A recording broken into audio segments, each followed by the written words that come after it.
On fait un amalgame entre les techniques de thérapie manuelle et le concept de thérapie manuelle orthopédique. La spécificité, une partie des gens se disent, quand on parle de spécificité, on parle de précision, de toucher, etc. Et ça, pour moi, ça n'a rien à voir. Dans la TMO, il n'y a pas que des techniques passives, il y a aussi des exercices. On peut tout à fait faire une technique manuelle hands-on en posant la main sans que ce soit passif. Et inversement, l'ostéopathie que j'ai apprise, en tout cas, je ne l'applique pas aujourd'hui. Il y a deux extrêmes dans chacune des professions. On a des kinés qui ne s'occupent pas des gens, qui ne font pas de patient centré, qui font la même chose à tout le monde. Donc eux, je les mets à l'extérieur. En ostéopathie, on a des gens qui sont dans une culture traditionnaliste avec... j'ai écouté les ribosomes respirer avec ses mains. Enfin, j'exagère à peine, mais c'est ça. Et moi, j'ai un moment qui a basculé, où dans ma vie d'ostéopathe a basculé. Je me souviens très très bien. Hey, salut à toutes et à tous et bienvenue dans ce nouvel épisode d'Entendons. Aujourd'hui, j'ai le plaisir d'accueillir Mathieu Loubière, kinésithérapeute et thérapeute manuel. Alors forcément, aujourd'hui, ça va parler de thérapie manuelle, de sa définition moderne, du bilan manuel, donc est-ce qu'on peut vraiment bilanter avec nos mains, mais également des thérapies alternatives comme la thérapie manuelle viscérale ou crânienne et bien d'autres choses encore. Allez, bon épisode. Ah, et avant que l'épisode commence, petit rappel sur ce qu'est Entendons. C'est simplement un podcast que tu vas pouvoir retrouver sur différentes plateformes d'écoute, Deezer, Apple Podcasts, Spotify, même YouTube en format vidéo et qui a pour but au final de te partager des échanges entre experts et expertes dans leur domaine sur des sujets divers et variés gravitant autour de la kiné, mais pas que. Mais sur ce, ne perdons pas une minute et place à l'épisode. Let's go. Et salut Mathieu, écoute, merci d'être avec nous pour ce nouvel épisode d'Entendons. Écoute, avant qu'on commence ce podcast, je te propose de te présenter pour celles et ceux qui ne te connaîtraient pas. Salut Augustin, salut à tous, comme j'ai l'habitude de dire. Alors pour le dire rapidement, moi je suis kiné depuis maintenant près de 20 ans, spécialisé en musculo-squelettique. Je suis également formateur à mi-temps, j'enseigne en formation initiale et en formation continue. J'ai la chance de croiser vraiment beaucoup de collègues, je forme entre 500 et 600 personnes par an, tout confondu avec les étudiants. Je suis spécialisé dans le champ musculo-squelettique, je ne sais faire que ça, j'essaie de le faire au mieux, mais même en faisant que ça, je me rends compte que c'est difficile d'être au mieux. Et puis sinon, dans mes activités annexes, je suis également, ce qui me fait aussi des liens d'intérêt, je suis également créateur et co-gérant d'une société de formation qui s'appelle GEMCA, qui est basée dans le centre-est de la France. Et donc, dans ce cadre-là, j'ai une activité, on va dire, de gestion de cette entreprise, d'aller chercher des formateurs, etc., etc. Voilà, sinon au niveau de enfin je sais pas, on aura peut-être l'occasion d'en parler, mais au niveau de mon parcours, on va dire, mon parcours de formation, j'ai fait énormément de formations, j'ai eu la chance de me former, j'ai été ostéopathe moi, j'étais kiné puis ostéopathe, alors souvent j'ai l'habitude de dire que je suis redevenu kiné parce que je travaillais plus en fonction des concepts que j'ai appris. J'ai fait pas mal de cycles longs, je les ai presque tous faits et j'ai dû faire une 60aine de formations à côté. La grande chance, c'est que quand on a un organisme de formation, on peut faire toutes les formations qu'on veut, ça ne coûte pas très cher. Donc j'ai eu cette chance-là. Et puis sinon, depuis 2-3 ans, non 3-4 ans maintenant, je suis fellow de MT France et de l'IFOMT en thérapie manuelle orthopédique. Je pense qu'on va en parler un petit peu aujourd'hui. Exactement. Et entre autres, je suis podcasteur également. J'ai un podcast qui s'appelle le GMK, quoi, où je fais un petit peu comme toi, j'interviewe des personnes. Et alors, ça me fait d'ailleurs un petit peu bizarre de me retrouver de l'autre côté. Ça doit être la troisième fois qu'on me demande d'intervenir dans un podcast et c'est toujours étonnant. Et puis sinon, je le mets dans mes liens, on va dire, idéologiques. C'est pas un lien d'influence, mais quand même. Depuis pas très longtemps, je pense que je suis considéré comme influenceur parce que, pour le dire simplement, dans la littérature scientifique, les influenceurs, ça commence entre 5 ou 10 000 abonnés. Et j'ai dépassé ça. Donc, ça me fait un lien quand même que j'annonce, même si je touche pas d'argent. J'ai des marques qui se rapprochent de moi. Pour l'instant, je résiste à la tentation. Mais voilà, dans tout ce que je fais, c'est un petit peu un melting pot de tout ça. Et puis, qu'est-ce que je peux vous dire d'autre? Je suis aussi expert au CMK actuellement. Je travaille sur un truc sur les spécificités. Je suis expert HAS. Voilà, c'est à peu près ce que je fais. Donc, Pas mal, hein? je pense que oui, c'est pas mal. Je vais pas aller. C'est déjà très très long. Ouais. Je prie de m'excuser. Ouais, t'inquiète. Mais attends, mais c'est sérieux le truc de l'étude là? Ou c'était une vanne? Non, c'est pas une vanne. En Ah ouais? fait, j'ai une étudiante qui a fait son mémoire dessus et en fait, on s'est posé la question à partir de quand un professionnel de santé est un influenceur. Ok. Alors, créateur de contenu, on pourrait discuter du thème. Et en Ouais. fait, dans les études, quand tu étudies les influences, à l'époque où j'avais regardé, c'était entre 5 et 10 000. Donc, il y a des études qui démarrent à 10 000 abonnés et d'autres à 5 000. Ok. Je pense que ce serait, voilà, je pense que c'est pas déconnant et j'aime bien du coup le dire maintenant. Ouais. Pas du tout parce que c'est une fierté, loin, loin de là, mais plutôt parce que bah, du coup, tu as aussi une sorte de responsabilité quand tu es suivi par 10 15 000 personnes. Ouais. Euh, en sachant que moi, j'ai un public, ma chaîne, elle est vraiment ciblée kiné. Donc, en fait, Mhm. j'ai très peu, je pense, de gens, entre guillemets, normaux, qui ont fait kiné. Donc, du coup, je préfère le dire parce que je pense que du fait que j'ai pas une grosse communauté, mais j'en ai un petit peu, je peux aussi avoir un impact qui peut, dans mes liens d'intérêt, on va dire, qui peut jouer, quoi. Ok, ouais. Donc, Ah ben voilà, c'est intéressant. Donc nous sommes tous les deux officiellement des influenceurs, voilà, incroyable. peut-être Mais, à vérifier. Après, si une personne écoute et peut nous amener des clarifications, ouais. peut-être que. Mais écoute, je suis content de te recevoir aujourd'hui, notamment pour ton parcours que tu viens d'expliciter un petit peu ici. Et aussi quelque chose qui m'intéresse beaucoup, c'est le fait que tu aies fait donc l'ostéopathie, chose que j'ignorais d'ailleurs parce que je pensais que tu avais fait donc entre guillemets uniquement la thérapie manuelle orthopédique. Mais du coup, c'est trop bien parce que tu as les deux visions Mhm, et on va pouvoir en discuter bien sûr. parce que j'ai pu également faire une formation, enfin je me suis aussi formé en thérapie manuelle orthopédique il y a 3 ans. Ça passe vite. Et pour cette première question, cette première thématique que j'aimerais qu'on aborde dans le podcast, ce serait peut-être d'essayer de définir de façon en toute humilité, parce que je pense que la définition n'est pas évidente encore aujourd'hui, mais ce qu'est la thérapie manuelle en 2024, parce qu'il y a quand même plusieurs définitions. Il y a thérapie manuelle et thérapie manuelle. Quand on lit un article scientifique, certains parlent de thérapie manuelle hein, et en fait on pense qu'ils parlent de ce qu'on pense, mais en fait pas du tout. Bref, est-ce que tu pourrais nous donner un petit peu, toi, la définition de la thérapie manuelle en 2024? Voilà. Ok, pas de souci. Alors c'est une thématique que j'aime beaucoup. J'en parle très souvent. En fait, je pense que, comme tu l'as souligné, on fait un amalgame entre les techniques de thérapie manuelle et le concept de thérapie orthopédique. Et c'est vrai que quand on discute, c'est important de faire la différence. Alors, une technique de thérapie manuelle, qu'est-ce que c'est? Il existe plusieurs définitions. Moi, celle que j'aime bien, c'est celle qui dit, en fait, va être l'application délibérée d'une force externe sur un tissu du corps en général par les mains, dans l'intention de produire un effet thérapeutique. Donc, dit, voilà, facilement, c'est en gros, tu poses tes mains sur quelqu'un et tu produis quelque chose dans l'objectif d'avoir un effet. Et on peut aussi définir la thérapie manuelle, non pas parce que tu fais ce que tu vas produire, mais par l'effet recherché. Donc, on a des effets Mhm. mécaniques, neurophysiologiques, etc., qu'on recherche. L'iPhone, elle dit que elle le tourne autrement. Elle va dire c'est un mouvement à droite des mains visant à produire l'un des effets suivants. Et elle va te citer récupérer l'extensibilité des tissus, augmenter l'amplitude, stabiliser un complexe articulaire, etc. Donc Mhm. ça, c'est les techniques de thérapie manuelle. Et c'est vrai qu'en France, quand on parle de TM, de thérapie manuelle, je pense que la réponse qui vient tout de suite aux personnes, ça va être ça. C'est une technique dans laquelle on utilise les mains et on va appliquer directement sur les tissus. Et la TMO, la thérapie manuelle orthopédique, qui est un peu plus connue qu'avant, qui gagne à être connue évidemment en France, c'est plutôt une genre de philosophie. Alors, je vais vous donner la définition que en donne OMT France, qui est, Mhm. on va dire, la représentation française de l'IFOMT. Après, en fonction des pays, on a d'autres associations reconnues. Je sais pas laquelle est reconnue en Belgique d'ailleurs, mais Au niveau, de mais en fait, l'IFOMT. moi, je fais toujours un melting pot, donc j'ai peur de dire une bêtise, mais je D'accord. sais qu'il y a l'ARES. Hmm. Je sais pas si c'est ça dont tu parles ici. Ouais, en gros, c'est l'association que l'IFOM va reconnaître pour représenter la TMO, enfin pour Hmm. donner les fellowships. Ouais. En tout cas, voilà, la définition, c'est la suivante, c'est la thérapie manuelle orthopédique, c'est un champ spécialisé de la kiné. Donc en gros, c'est une spécialisation pour les kinés, pour la prise en charge des problèmes neuro-musculo-squelettiques, donc les bobos articulaires, nerveux, etc.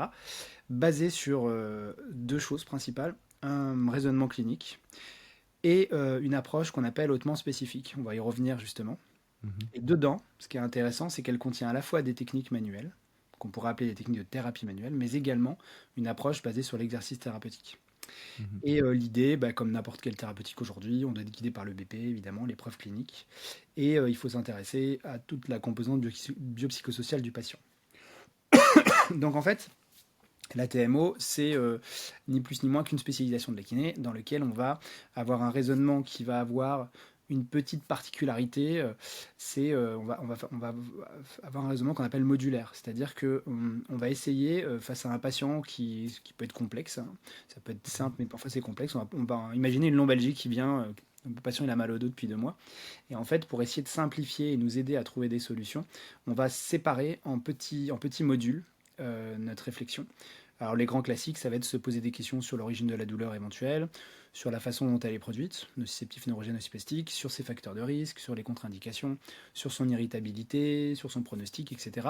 Et finalement, en prenant ce patient complexe et en le saucissonnant en petites questions, on va pouvoir essayer de proposer une solution. Et je dis bien proposer une solution parce que comme ce sont des hypothèses, le principe c'est toujours de poser une hypothèse, la tester, la vérifier et la changer en fait. Donc c'est un processus qui est mobile. Et ça, c'est le raisonnement clinique propre à la TMO, mais qui est propre à plein de choses, hein. Évidemment, c'est pas du tout la TMO Ouais. qui a le monopole du raisonnement. Et la Mhm. spécificité, souvent il y a un amalgame qui est fait, mais on pourra aussi y revenir. La spécificité, une partie des gens se disent que quand on parle de spécificité, on parle de précision, de toucher, etc. Et ça, pour moi, ça n'a rien à voir. La spécificité, c'est de proposer un traitement sur mesure, patient centré. Mm. Et quand on parle de patient centré, de traitement sur mesure, pardon, je suis un peu malade. Mhm. En fait, on oppose ça à, entre guillemets, la spécificité, qui serait de manière très bateau, par exemple, un lombalgique, et ben on peut se dire, tiens, si on donne un traitement spécifique, on va renforcer les spinaux, faire du gainage, sans Ouais. forcément se concentrer sur un truc précis. Alors que la spécificité, ça va peut-être être aller chercher un pattern précis de mouvement pour ce patient-là. Et donc, en TMO, on essaye d'avoir ce raisonnement modulaire et cette spécificité d'exercice. Ouais. Et l'idée, bien sûr, c'est d'appuyer sur le bébé et puis de prendre en charge de manière globale le patient. Donc, je pense que pour définir la TM aujourd'hui, quand surtout on discute avec des personnes, il faut bien essayer de comprendre euh, ce que ça embrasse pour cette personne. Est-ce que ça, on parle juste de technique de thérapie manuelle ou est-ce qu'on parle de concept de TMO? Et je crois que le nerf de la guerre se trouve là-dedans parce que dans la TMO, il n'y a pas que des techniques passives, il y a aussi des exercices. Mhm. Ouais. Bah, c'est très clair. Ouais. Non, c'est clair. Et je pense que c'est important que tu le soulignes, le fait il y ait des exercices aussi, parce que c'est hyper mal compris. En fait, comme tu dis, on associe toujours thérapie manuelle à uniquement euh, juste de la manualité, donc juste des techniques. Mais ça peut même paraître étonnant, parce qu'en fait, le truc, c'est que dans le mot thérapie manuelle, il y a le manuel. Et donc après, c'est compliqué, je trouve, de pouvoir se dire, mais en fait, non, en fait, il n'y a pas que du manuel. Et donc, je pense que c'est hyper important. D'ailleurs, il y avait un article que j'avais bien aimé en 2021 de Chad Cook qui, en fait, il revalorisait un petit peu, il donnait un petit peu 5 raisons de mémoire, mais 5 raisons d'aimer la thérapie manuelle en tout cas. Et alors, il donnait un peu des arguments en faveur, parce qu'il y a beaucoup d'articles qui l'ont détruite, en tout cas cet aspect plus manuel ici. Et lui, par exemple, il disait, ben voilà, pour revenir sur le mot spécifique, pour lui, la thérapie manuelle est spécifique, mais pas dans le sens qu'on le connaît, mais plus en mode, tu veux par exemple diminuer la douleur, ben, du coup, tu vas peut-être avoir un effet spécifique sur la douleur. Et donc, pour lui, l'aspect manuel est quand même peut être spécifique dans ce sens-là. Et c'est pas d'office en mode ah est-ce que si tu fais un thrust lombaire, est-ce que ça va vraiment manipuler L4, L5 ou L3, L4.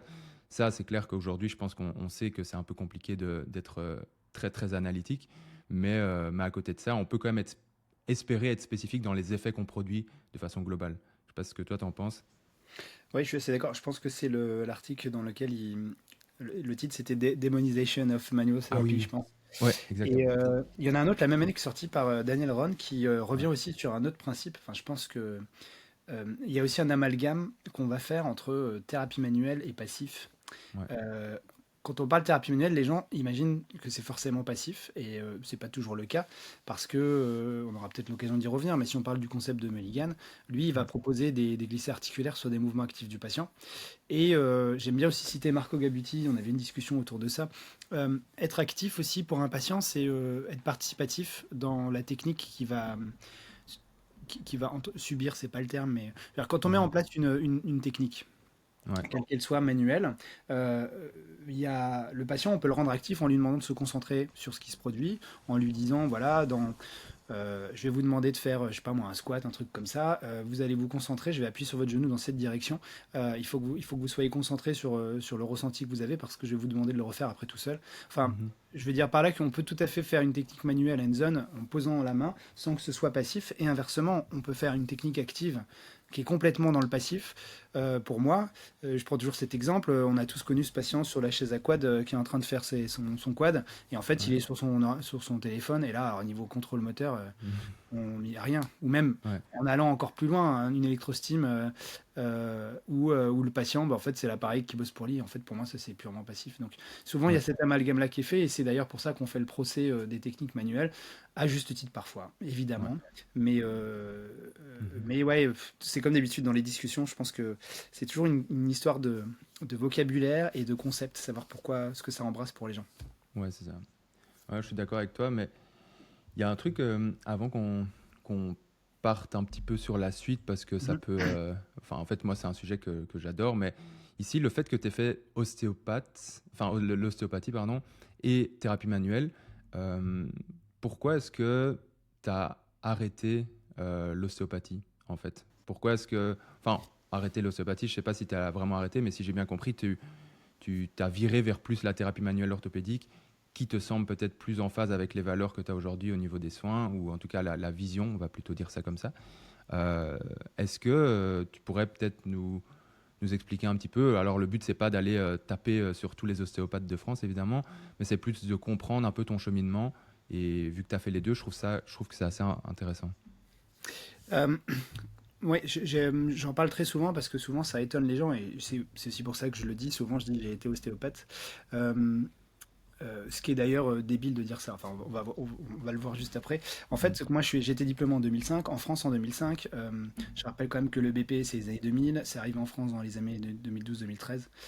Donc moi, j'ai pas connu PubMed, j'ai pas connu tout ça. Et à mon époque, n'est-ce pas, pour être un bon kiné, fallait être le bon kiné, c'était celui qui avait une main et qui était ostéo. Et donc, bah, en musculo-squelettique, si on voulait améliorer ses compétences, c'était un peu ce qui devait se faire à l'époque. Donc moi, je m'étais formé en thérapie manuelle ostéopathique, du coup, Mhm. puisque j'étais dans un organisme qui s'appelait pas encore l'ITMP à l'époque, mais j'ai été au début de l'aventure d'ITMP, et d'ailleurs j'ai beaucoup travaillé pour eux jusqu'en 2014, je crois. Ok. Et bref, en tout cas, c'était très orienté sur ostéo à l'époque. Je sais pas ce qu'il en est aujourd'hui, hein, donc je peux Mhm. pas dire, hein, mais et du coup, bah, après ce cursus de 2 ans, je me suis dit, bah, j'aimerais bien avoir mon diplôme d'ostéopathie quand même, parce que c'était le truc à avoir. Je me suis formé dans une école très traditionnelle, Mhm. euh, dans lequel j'ai vu des trucs mystico-gélatineux, comme je dis souvent. Et du coup, ils ont été tellement loin avec moi que j'ai fini mon cursus d'ostéo parce que Mhm. j'avais investi du temps et j'étais en engagement. Mhm. Et je suis parti en sciences de l'éduc et là, j'ai travaillé sur la pensée critique en sciences de l'éduc. Mais c'est grâce au fait qu'ils étaient très très loin avec moi. Et quand je dis je suis plus aujourd'hui, en fait, je revendique pas mon statut d'ostéopathe avec ce que j'ai appris dans cette école traditionnelle. Pour autant, eh ben voilà, j'ai aussi mon diplôme d'ostéopathie, donc je vais pas le renier. Euh, même dans certains cas, enfin c'est noté sur ma plaque aussi pour des raisons, on va dire, qui sont de l'ordre du contextuel. Mhm. Mais l'ostéopathie que j'ai apprise, en tout cas, je l'applique pas aujourd'hui. Le problème, c'est que quand on dit ça, je dis ça exprès souvent pour que le débat s'ouvre. Moi, je sépare bien euh, les techniques qui sont les techniques et le concept en fait, c'est deux choses différentes. Et bien évidemment, avec tous les métiers qui s'intéressent au musculo-squelettique, on partage des techniques dans notre champ d'expertise. Par contre, c'est la manière dont on va les appliquer qui va être différente. C'est vrai que je suis plus Mhm. ostéopathe parce que aujourd'hui, j'ai une approche qui est vraiment peu mécaniste, mais Mhm. vachement plus basée sur la réponse clinique. Et je me reconnais beaucoup plus dans la TMO parce que j'aime mon métier de kiné et toute la partie, on va dire, réathlétisation, tout ça, c'est quelque chose qui me plaît plus, qu'on a beaucoup moins en ostéopathie. Mais très honnêtement, et là je vais peut-être en fâcher certains, notamment les kinés, moi je crois vraiment que si on prend la profession de kiné et la profession d'ostéopathie, en fait, il y a deux extrêmes dans chacune des professions. On a des kinés qui s'occupent pas des gens, qui font pas de patients centrés, qui font la même chose à tout le monde. Donc Mhm. eux, je les mets à l'extérieur. En ostéopathie, on a des gens qui sont dans une culture traditionnaliste avec, quand j'ai écouté les ribosomes respirer avec ses mains, hein, j'exagère à peine, mais c'est ça.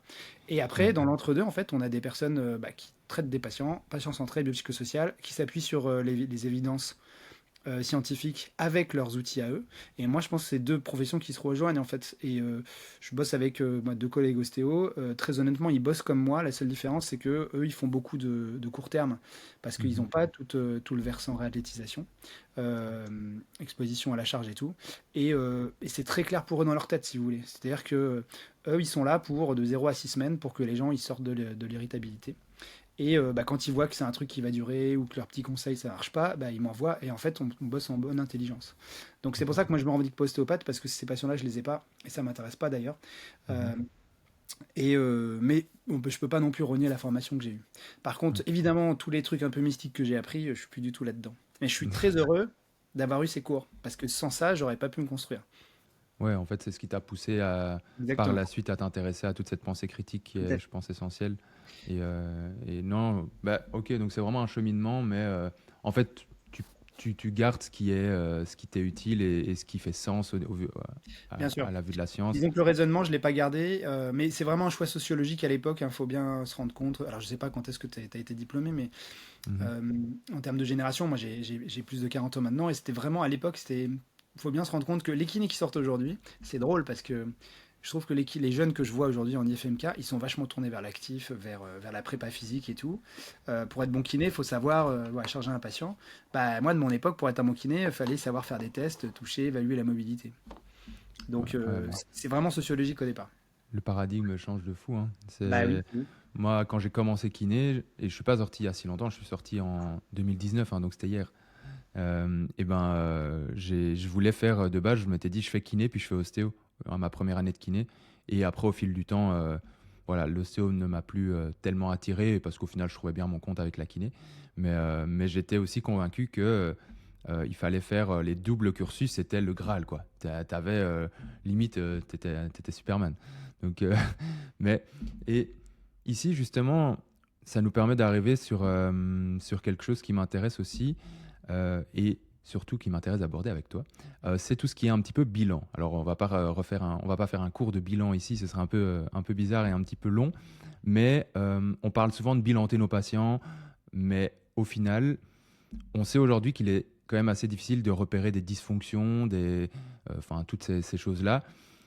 Comment est-ce que du coup, dans cet aspect manuel, on est censé procéder si on est apparemment quand même pas capable, ou en tout cas pas de façon fiable, de repérer des blocages articulaires ou des dysfonctions, etc. Je pense qu'il y a un gros flou qui gravite autour de ça, et du coup c'est vraiment quelque chose qui m'intéresse de parler avec toi.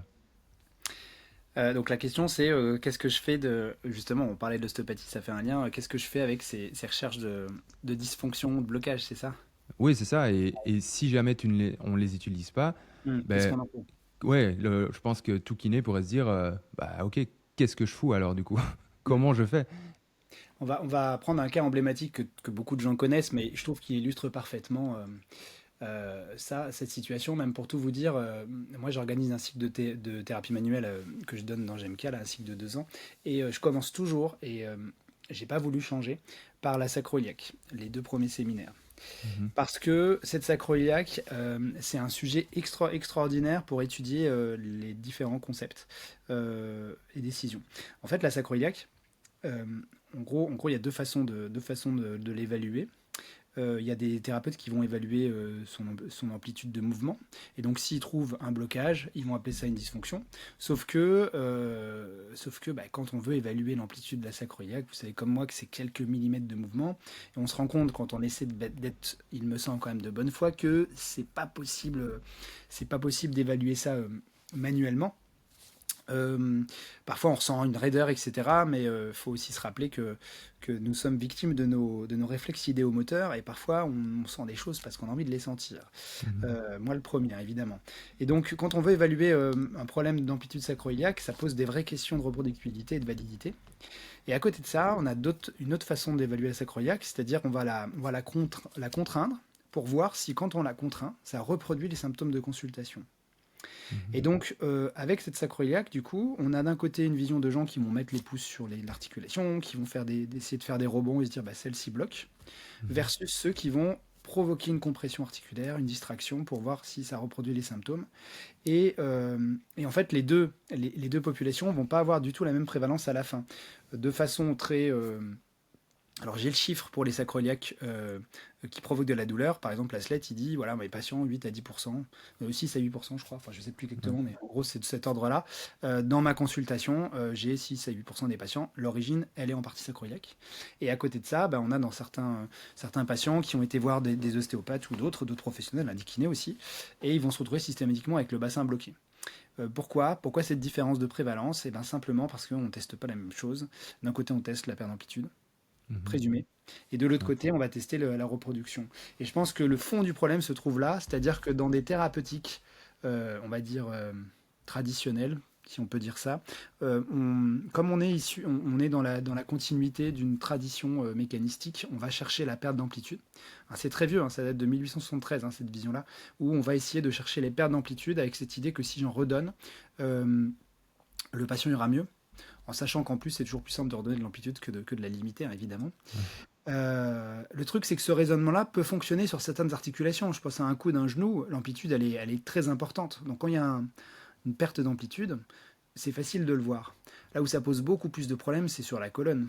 Parce qu'en Ah fait, ouais. on est sur des niveaux d'amplitude qui sont tout petits. Donc dire qu'il y a un blocage, c'est beaucoup moins évident. Surtout quand on évalue, quand on regarde les études qui évaluent, on va dire, la fiabilité déjà. Avant de même parler de la validité, la fiabilité, la reproductibilité des tests Mhm. de mouvement, c'est souvent très compliqué. Souvent très compliqué.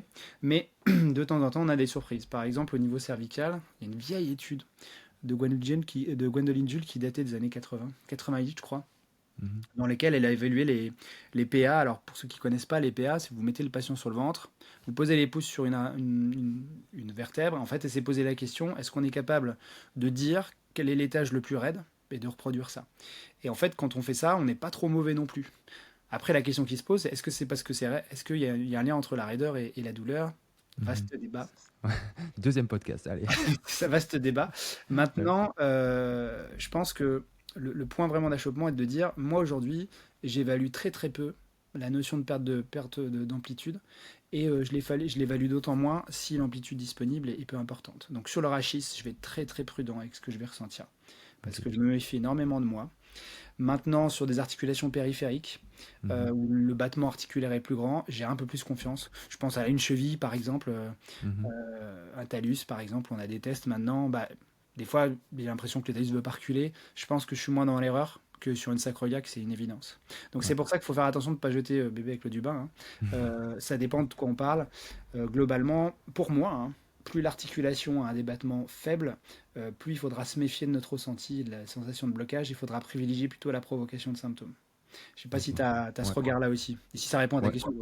Ouais. Bah, totalement, mais moi, je te demandais ça parce que c'est vrai que c'est une question que je me suis beaucoup posée, notamment même pendant. En fait, j'avais fait kiné du sport et dans ma formation kiné du sport, il y avait par exemple une approche un peu manuelle aussi. À un moment, on avait des cours en TM.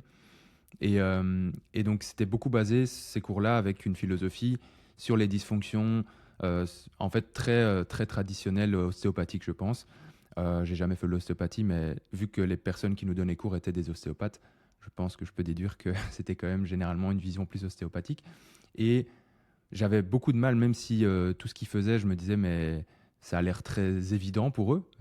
Mais du coup, moi, ça m'a vraiment fait péter un câble quand j'entrais chez moi. Je me disais, mais moi, je j'arrive pas à sentir tout ça, tu vois, des dysfonctions, des ERS, des machins dans la colonne. Enfin, ça, c'est des souvenirs qui me Ouais. reviennent. Mais Euh, du coup, c'était très ostéopathique. Il y avait ok. les lois de Frayette, c'était très Ah oui, les lois de Frayette, les Ah machins. oui, c'est ça, ERS, MS. Et donc, même si voilà, certains formateurs disaient que on n'appliquait pas exactement les lois de Freyet parce qu'elles étaient vraiment désuètes déjà à ce moment-là, mais on les utilisait quand même comme logique de pensée. Enfin bref, au final, on les utilisait quand même. Bref, du coup, j'avoue que moi, je m'étais dit, mais ok, qu'est-ce que je fais du coup? Parce que le patient, il vient, tu es censé faire un bilan, tout le monde insiste sur le bilan, c'était compliqué. Et du coup, je suis totalement d'accord avec ce que tu dis. C'est comme ça que je fonctionne aussi. C'est vraiment par la reproduction des symptômes. Mais du coup, je me pose une autre question, c'est se dire, ok, tu te bases sur la reproduction des symptômes. Comment tu détermines quelle technique faire? Parce que j'ai Hmm. l'impression qu'avant, alors évidemment, je leur dis encore une fois, le but c'est pas de faire tout un cours de TM parce que je Je me doute qu'il faudrait quand même plusieurs heures pour appréhender tout ça, mais c'est pour nous donner des pistes. Mhm. Euh, Parce que je pense que le paradigme avant, c'était tu repères la dysfonction, tu repères le blocage, tu as une technique presque associée ou une ou deux, tac, boum, tu fais et puis c'est réglé.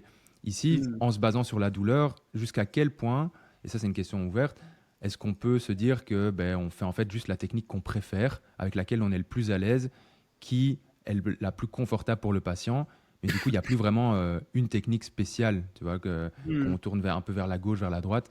Je ne sais pas, toi, quel est ton avis par rapport à ça? Pour moi, souvent, j'essaie de simplifier la chose. C'est marrant, tu as dit un truc, et je repense à une citation comme quoi hein, les traditions, la vie dure. Une citation dans Doute et leur style de créateur de l'ostéopathie qui disait Find it, fix it and leave it alone. Donc, trouve la dysfonction, Ouais. corrige-la, et puis tu laisses le patient s'équilibrer tout seul. Mhm. Euh, c'est un prêt à penser vachement intéressant d'ailleurs, parce que ça nous aide beaucoup.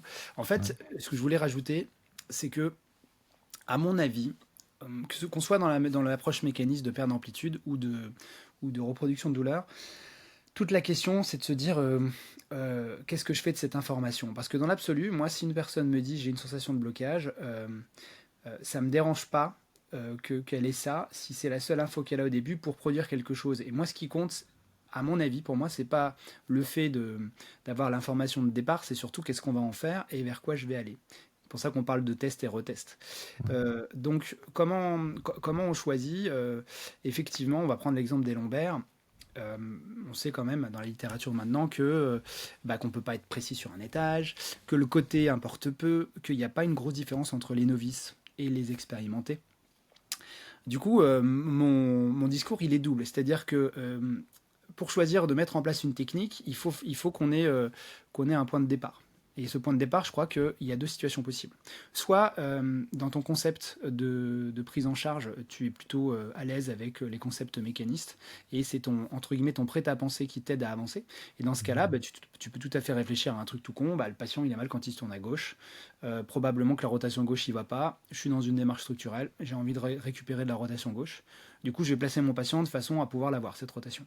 Donc ça, c'est une Mhm. réflexion qui est de l'ordre mécanisme, mais il nous faut un modèle pour s'appuyer sur quelque chose. Donc on pourrait presque dire que ça, c'est une approche assez spécifique, puisqu'on va choisir un problème, une direction de mouvement en fonction des éléments de l'examen clinique. Ça, c'est une façon de faire. Mais il y a une seconde façon de faire qui est plus centrée sur le thérapeute pour moi. C'est-à-dire que moi, je sais par exemple, à titre personnel, que je suis bien meilleur en limbarole gauche qu'en limbarole droite. Ok. C'est-à-dire que j'ai un côté où je le sens mieux. Ouais, pareil. Donc systématiquement, quand j'hésite, je vais placer mon patient pour que, quand je vais mettre en place la technique, je sois dans une situation maximale d'effet contextuel. Parce que sur ces techniques-là, moi je sais, en tout cas quand je vais les faire, que j'ai très peu d'effets spécifiques. Il y en a quand même un petit, hein, parce que le fait de mettre une accélération, on sait qu'au niveau du multifil, il y a des trucs qui se passent. Ok. Mais maintenant, je sais que le cérémonial que je vais mettre en place quand je vais appliquer ces techniques, pour moi, hein, je serai, Mhm. je serai meilleur, je serai moins hésitant. Voilà. Mhm. Et puis, j'ai peut-être plus de chances d'avoir le petit pop articulaire, parce que si je décide de le faire, c'est pour avoir le pop, hein, en fait, sinon, Ouais. Ouais. et du coup, j'ai plus de chances de ce côté-là, j'arrive mieux. Donc, en fait, je peux faire ce choix aussi parce que je me sens plus à l'aise de le faire et je suis en adéquation avec les attentes du patient.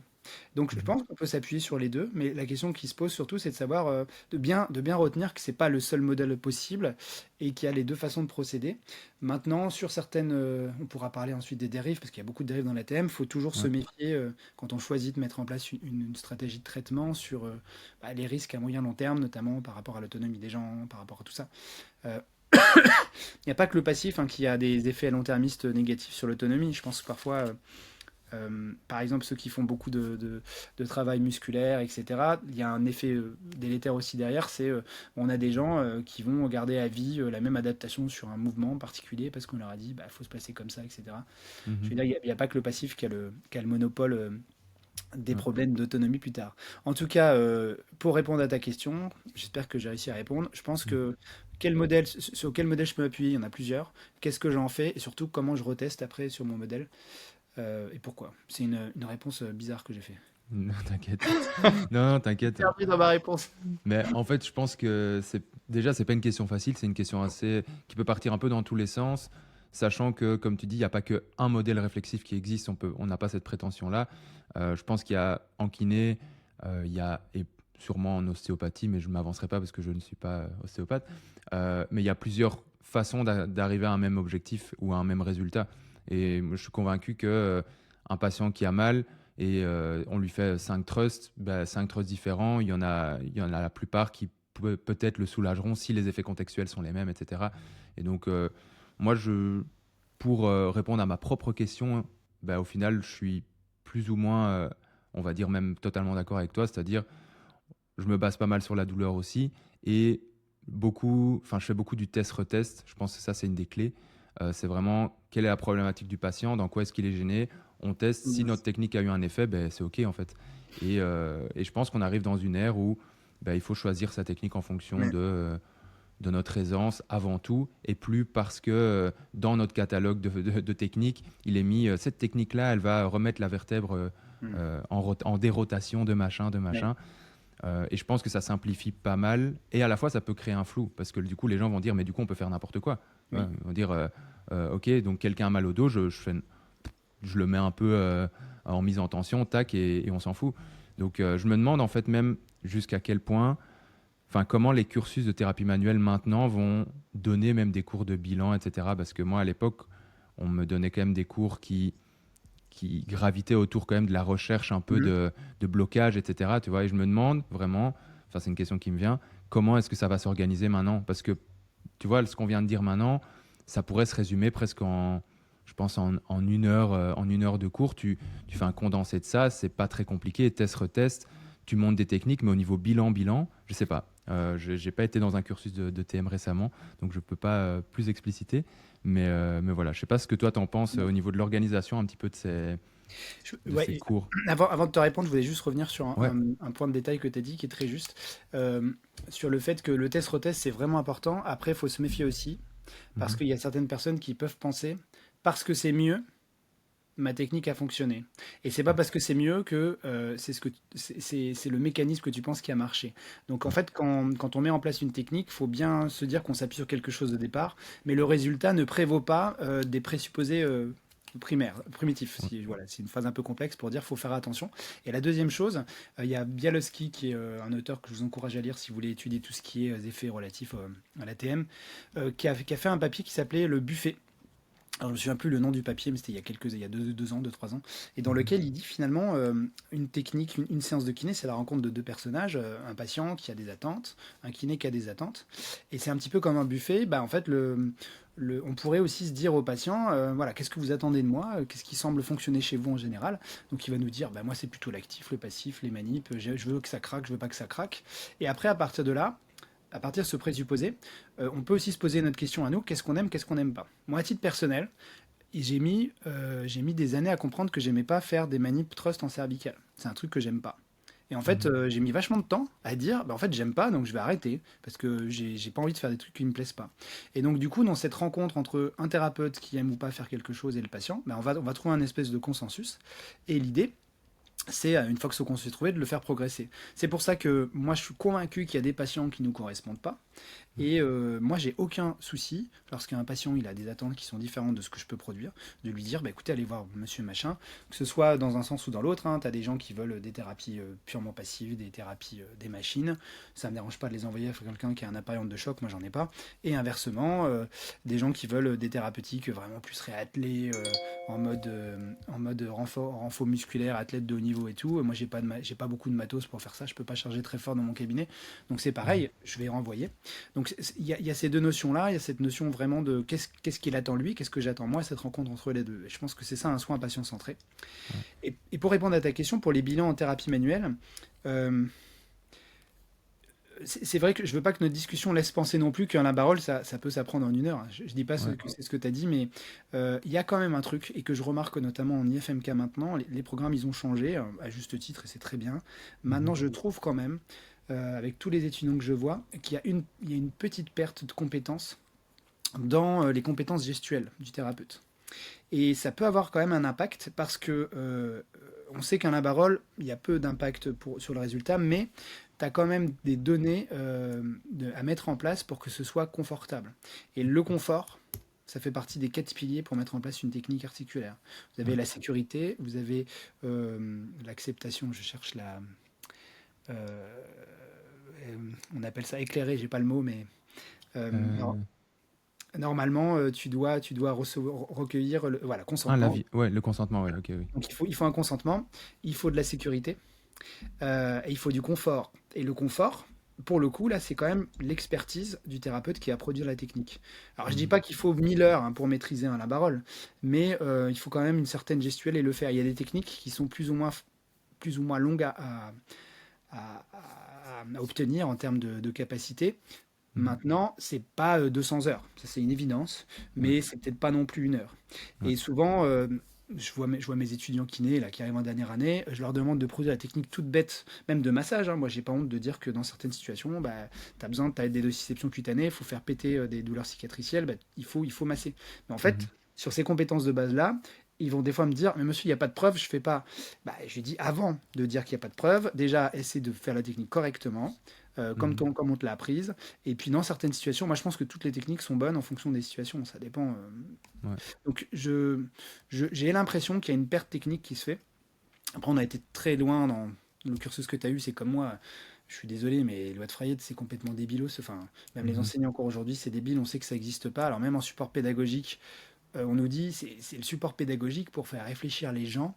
Donc en fait, déjà c'est compliqué, on veut les mettre encore plus dans le dur avec un modèle qui n'existe pas dans le réel. Enfin, moi je vois pas trop Mhm. l'intérêt. Bref.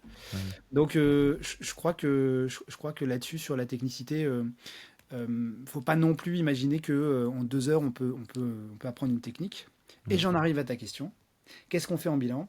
Euh, je pense qu'on peut rester très simple, c'est-à-dire un interrogatoire qui doit être assez long parce qu'on a besoin de ce temps-là. Ouais. Une observation, on prend ce qu'il y a à apprendre, il faut que ce soit vraiment, ça sorte, ça arrache les yeux, souvent je dis. Les Mhm. tests de mobilité active, pour moi, ils sont hyper importants. Hyper importants parce que c'est la première prise de marqueur qu'on va avoir. Mhm. Et après, moi, très souvent, le passif et la palpation, je fais un truc assez rapide. Et dans le passif, par contre, moi j'aime beaucoup évaluer les mouvements accessoires. Parce que souvent, je trouve que dans les mouvements accessoires, c'est là qu'on va pouvoir vraiment fermer l'entonnoir sur les marqueurs. C'est-à-dire un patient qui est sur le ventre, tu lui appuies sur la colonne, il dit que ça fait mal, tu te décales légèrement, ça fait mal, tu angules vers l'intérieur, ça lui fait mal. En fait, tu as réduit, hein, si tu veux, ton champ de test. Et je sais que ce patient-là, autour de L2, L3, à droite, Mhm. quand j'appuie vers le centre, j'ai pile sa douleur. Et Mhm. ça, pour moi, c'est hyper intéressant parce que ça me dit pas ce que c'est. Par contre, ça Mhm. me dit que je suis capable de la reproduire. Et après, je peux en faire des choses. C'est-à-dire, je vais pouvoir appuyer dessus, tirer, ou même lui donner des exercices à faire tout seul. Et donc, Mhm. je crois qu'on a quand même besoin, enfin, en tout cas, moi, en TMO, on a quand même besoin de prendre des marqueurs parce que si on n'a pas de marqueurs, on a du mal à proposer des choses. Ouais. Maintenant, je suis plus du tout, moi, sur recherche de perte d'amplitude, de telle vertèbre. Je trouve que c'est déjà, en étant honnête avec moi-même, bah, je sens pas en fait. Ouais. Des fois, je suis pas capable de faire la différence. Ça, c'est Euh, rassurant ce que tu nous dis, tu vois, parce que vu ah que tu non, as mais fait bien sûr. ostéo et thérapie manuelle, Je vais même, tu je vois, vais même aller c'est. plus loin. Je vais vous dire que j'ai senti les mouvements crâniens, moi. Je les ai Oh. sentis. Jusqu'au jour où je me suis dit, essaie de, essaie de ne plus les sentir. Et j'ai réussi à ne plus les sentir. Et après, j'ai découvert les mouvements idéomoteurs dans la littérature. Et je me suis dit, bah, en fait, mon pauvre ami Mathieu, tu les as sentis. C'est pour ça que quand une personne me dit, je sens le crâne bouger, et ben en fait, il le sent vraiment. Ouais. Ouais. Par contre, est-ce que c'est réel?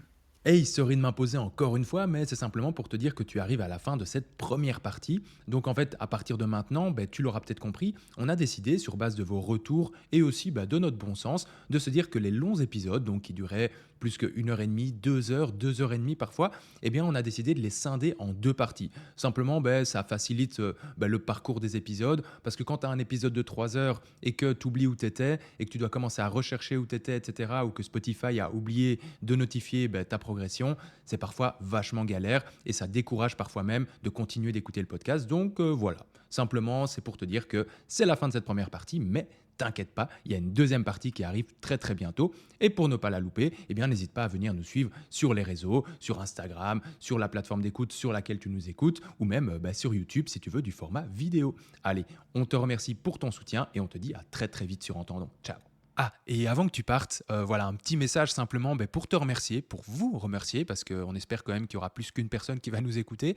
Mais voilà, pour votre soutien, parce que si vous êtes en train d'écouter ce petit message affectif, c'est que vous avez écouté le podcast en entier ou que vous avez été directement à la fin. Mais dans tous les cas, c'est que vous nous suivez, que vous aimez, j'espère, notre travail. Et donc voilà, ça va être un petit peu bateau, mais si on peut vous demander encore une chose, c'est simplement de nous mettre peut-être 5 étoiles sur Spotify ou en tout cas sur la plateforme sur laquelle tu nous écoutes, ou bien un like sur YouTube, tout ce que tu veux. En gros, juste nous montrer ton soutien et ton appréciation de notre travail au travers de ce que la plateforme te permet de faire, que ce soit aussi en partageant autour de toi pour faire connaître le podcast. Voilà, c'est vraiment des choses qui, quand on est auditeur, on ne se rend pas compte. Moi, personnellement, j'écoutais des podcasts avant d'en créer et je ne me rendais pas compte quand ces messages arrivaient. Je me disais, bon, encore une fois, ils nous demandent. Mais en fait, voilà, vraiment, je peux le dire maintenant, c'est hyper important parce que, comme tu sais, tout fonctionne avec un algorithme aussi. Et voilà, la moindre petite goutte dans l'océan, que ce soit un like, un partage ou les deux, un commentaire, etc., la moindre goutte, ça peut vraiment créer, si je peux rester poétique, un océan de soutien pour nous. Donc voilà, c'était simplement un petit message pour te remercier de prime abord et aussi pour te demander si ça ne te dérange pas voilà, de noter ce podcast, si possible avec une bonne note et en tout cas des bonnes étoiles. Ça nous ferait vraiment plaisir. Et à côté de ça, on reste ouvert si tu as des suggestions, si tu as des remarques, s'il y a des choses qui t'ont plu ou pas plu dans le podcast. Vraiment, n'hésite jamais à venir nous en parler. On sera toujours ravis d'écouter tant que les critiques restent constructives, évidemment. Donc voilà. Voilà, je ne vais pas te retenir plus longtemps et je te souhaite déjà une bonne journée, une bonne soirée selon le temps où tu nous écoutes et je te dis à très très vite dans tes oreilles. Ciao ciao.